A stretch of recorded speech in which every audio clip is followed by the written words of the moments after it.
I'm Dr. Salma Abdul Sattar, Assistant Professor in Political Science, JT Art Science Commerce College for Women, Malegaon. This presentation is for TYBA, Politics G3, Unit 6. The title of unit is Phule Ambedkarism. The subtitle is Crisis of Dalit Bahujan Leadership. Dear students, in this unit, we will see Crisis of Dalit Bahujan Leadership. अभी हम यहाँ पे देखने वाले हैं कि दलित बहुजन leadership के लिए क्राइसिस क्या था, क्या ऐसी चीज़ें थी जिसकी वजह से दलित बहुजन लीडरशिप जो है वो पीछे रही, आगे नहीं बढ़ पाई, अपने लोगों के लिए कुछ नहीं कर पाई। तो अभी हम यहाँ देखेंगे एक cursory glance is enough to see that gender and caste discrimination is rampant in subjugated caste। अगर हम लोग जो है सरसरी जो है जायज़ा लें तो हम लोग ये जो है देख सकते हैं कि जेंडर और कास्ट डिस्क्रिमिनेशन जो है वो रैम्पंट है, तेज़ी से फल फूल रहा है। और ख़ास तौर से जो है हिंदुस्तान में सब्जुगेटेड कास्ट सिस्टम जो है इसमें तो जो है कुछ ज़्यादा ही फल फूल रहा है। और ख़ास तौर से internalisation of caste values and patriarchal norms is specially strong among the OBCs.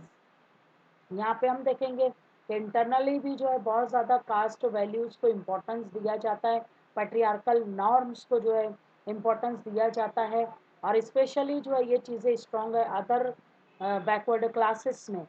यहाँ पे हम देखेंगे कि a few powerful groups among them oppress the dalits and behave no different from the no different than the upper cast.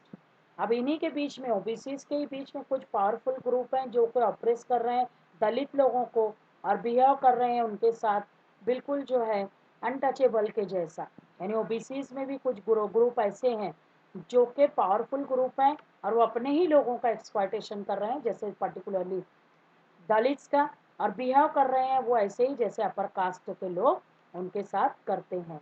These communities and their traditional leaders also fail to engage with internal oppressive power relationship। और इन communities में OBC के इस जो कुछ powerful जो communities हैं उसमें उनके ट्रेडिशनल लीडर्स जो हैं वो फेल हो चुके हैं, नाकाम हो चुके हैं कि वो अपने आप को इंगेज रखने में नाकाम साबित हो रहे हैं कि इंटरनल जो ऑपरेसिव पावर रिलेशनशिप है वो उसको कायम करें या उसको आगे ले जाएं। वो जो है लीडर भी आज इसमें नाकाम हो जा रहे हैं, वो काम नहीं कर रहे हैं इस ऑपरेशन को ख़त्म करने का, specially in regard to women. खास तौर से औरतों के ताल्लुक से इनका एटीट्यूड, इनका नज़रिया बहुत ही ज़्यादा टोटली डिफरेंट है। The so called leaders who can not take the lead in addressing the fundamental aspects of social life. और हम देखेंगे ये जो नाम नेहाद सो कॉल्ड लीडर्स हैं वो जो है लीड ही नहीं कर पा रहे हैं कि वो एड्रेस कर सकें बहुत सारे जो बुनियादी पहलू हैं हिंदुस्तानी समाजी लाइफ के, ख़ास तौर से दलित बहुजन की जो सोशल लाइफ है उसके फंडामेंटल एस्पेक्ट को ही ये लोग जो है वो नज़रअंदाज किए जा रहे हैं। उनके अंदर लीडरशिप की लीड करने की क्वालिटीज़ नहीं है। In fact a big part of the problem, दर हकीकत यही लोग जो है बहुत बड़ा हिस्सा है प्रॉब्लम का, यही लोग जो है नाकाम साबित हो रहे हैं।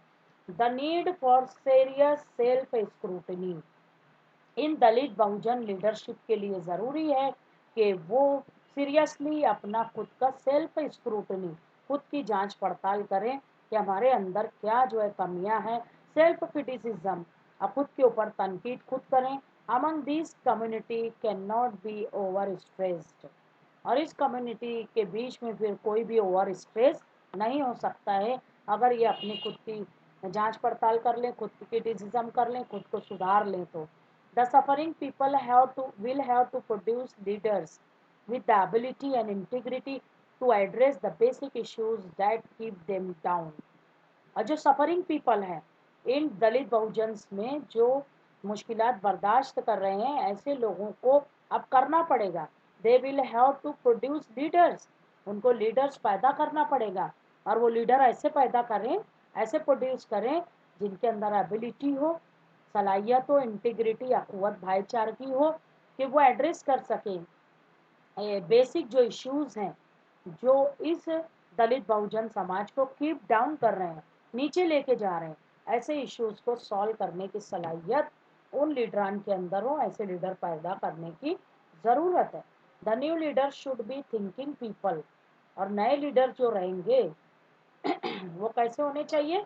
थिंकिंग पीपल, सोच और फिक्र करने वाले लोग हों, अपने समाज के ताल्लुक से, अपने माशरे के ताल्लुक से, अपने लोगों के ताल्लुक से, हु आर इंटेलेक्चुअली इक्विप्ड, और जो दानिशवराना सतह पे बहुत ही ज़्यादा लेस हों, मालूमात का ख़जाना हो, उनके पास बहुत ज़्यादा नॉलेज हो, बहुत ज़्यादा इंटेलेक्चुअली स्ट्रांग हो वो, एंड कॉग्निटिवली प्रिपेयर्ड, और ज़हनी एतबार से उनको तैयार होना पड़ेगा, अपने आप को तैयार करना पड़ेगा टू असेस कि वो मुहासिबा कर सकें द सोशल प्रॉब्लम्स इन ए वे, समाजी मसाइल को इस तरह say that promotes egalitarian change, जो कि बढ़ावा दे और समाज में एक इगैलिटेरियन चेंज आए, समाज का पूरा नक्शा ही बदल जाए, समाज में तब्दीलियां आ जाए। ऐसे लीडरान, आज दलित बहुजन लीडरशिप अगर फ्लॉप हो रही है तो सफरिंग पीपल ऐसे लीडरान जो है उनको प्रोड्यूस करें विदाउट रेफरेंस टू हिस्ट्री। और अगर हम लोग हिस्ट्री का हवाला ना दें तो हम लोग जो है systematic cultural intellectual and spiritual destruction of Dalit Bahujan, अगर हम लोग हिस्ट्री को नहीं देखेंगे तो समाजी सतह पे जो सिस्टमेटिक कल्चरल इंटेलेक्चुअल और स्पिरिचुअल डिस्ट्रक्शन है वो दलित बहुजन का हो जाएगा। तो दलित बहुजन की लीडरशिप कायम रखना है, इस कम्युनिटी को सर उठा के जीना है, तो उनको जो है ऐसा जो है इंटेलेक्चुअल्स को आगे लाना पड़ेगा। One can not find even poor answer to the complex problems. एक पर्सन अगर जो है आंसर देना भी चाहे तो वो नहीं दे सकता है, पुअर आंसर ही देगा अगर कॉम्प्लेक्स प्रॉब्लम्स उनके सामने रहेंगे that keep them fragmented and powerless. और ये सारी चीज़ें ये दलित बहुजन्स को फ्रैगमेंटेड, बांट के रखी हुई है, इंतशार पैदा कर दिए इसके अंदर, और पावरलेस, अपने आप को पावरलेस महसूस कर रहे हैं। ना सिर्फ ये हो रहा है बट बल्कि द करप्शन, रिश्वतखोरी, capitulation and ideological bankruptcy of the current Dalit OBC leadership have also deepened the crisis।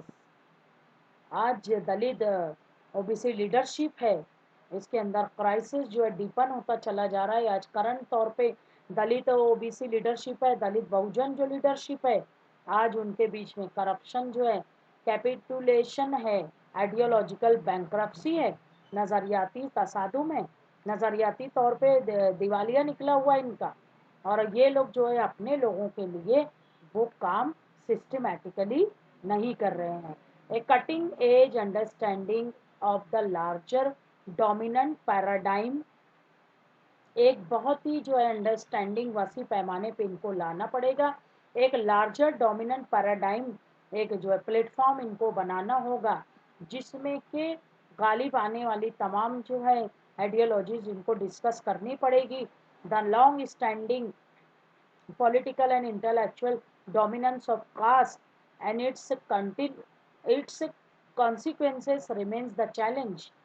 आज जो है बड़े जो है लॉन्ग स्टैंडिंग पॉलिटिकल, लंबे अरसे तक चलने वाली सियासी और दानिशवराना जो डोमिनेंस था कास्ट का, और उसका जो असर है, उसके कॉन्सिक्वेंसेस जो हैं, आज जो है वो चैलेंज है इनके सामने दलित बहुजन्स के।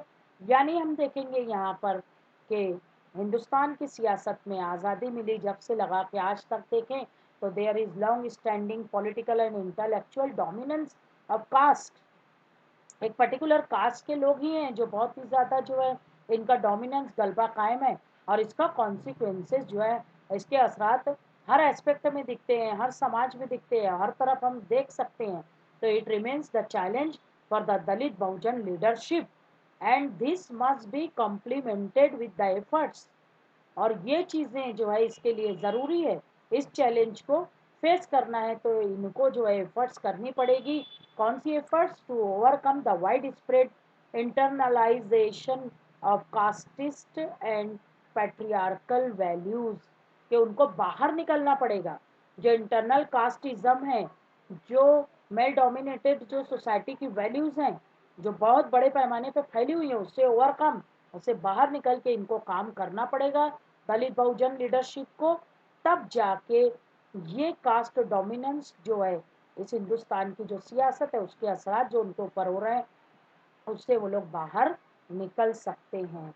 In the light of all this and the huge democratic deficit despite all the changes taking place। अभी हम देखेंगे कि ये जो हालात हम डिस्कस कर रहे हैं इसकी रोशनी में और बहुत ही ज़्यादा ह्यूज बड़े पैमाने पे डेमोक्रेटिक डेफिसिट, नुकसान भी हो रहा है जमहूरी, इसके बावजूद भी चेंजेस, डिस्पाइट इसके बावजूद जो है चेंजेस जो है वो वकू पजीर हो रहे हैं। The imperative of a renewed Phule Ambedkarite discourse to democratise Indian society. आज फुले अम्बेडकरिज्म का जो तरीका है वो रिन्यूड हो रहा है, वो इम्पेरेटिव हो रहा है, अपने आप को मनवा रहे हैं और एक ऐसे डेमोक्रेटिक इंडियन सोसाइटी का कयाम कर रहे हैं कि जिसमें क्या हो रहा है, emancipate the oppressed caste and community can not be overstressed. आज जो है निजात दिला रहे हैं ऑप्रेस्ड कास्ट और कम्युनिटीज को, कोई भी इनको नहीं कर सकता है ओवर स्ट्रेस्ड। आज उनके ऊपर जुल्म सितम कोई भी अब नहीं कर सकता है। आज दलित बहुजन लीडरशिप जाग चुकी है, दलित बहुजन आवाम भी जाग चुकी है और in that sense the current crisis among the Dalit Bahujan also presents an opportunity. और इस मानों में अगर हम सारी चीज़ें देखें तो जो करंट क्राइसिस है दलित बहुजन लीडरशिप का, तो ये एक बहुत अच्छी जो है तस्वीर पेश कर रहा है, बहुत अच्छा मौका पेश कर रहा है दलित बहुजन लीडरशिप को कि वो आगे आए और अपने लोगों के लिए, ना सिर्फ अपने लोगों के लिए बल्कि इंटायर सोसाइटी के लिए, इंटायर कम्युनिटी के लिए काम करें। तो आज दलित बहुजन लीडरशिप और आवाम, दलित बहुजन जो आवाम है उनको भी जागने की ज़रूरत है अपने राइट्स के लिए, अपने एजुकेशन के लिए, ना सिर्फ अपने सोशल पॉलिटिकल एजुकेशनल बल्कि अपने सोशल लाइफ के लिए भी, सोशल सिक्योरिटी के लिए भी, कि एक पूरी इज्जत बावकार ज़िंदगी वो भी जीने का राइट इस हिंदुस्तान में रखते हैं। तो ऐसा सबको जागना पड़ेगा, तब जाके दलित बहुजन लीडरशिप सक्सेसफुल होगी। तो ये इस तरह से हमारा टॉपिक कंप्लीट हुआ, crisis of Dalit Bahujan leadership. अगर आपको कोई क्वेश्चन हो, कोई डाउट हो तो आप पूछ सकते हैं।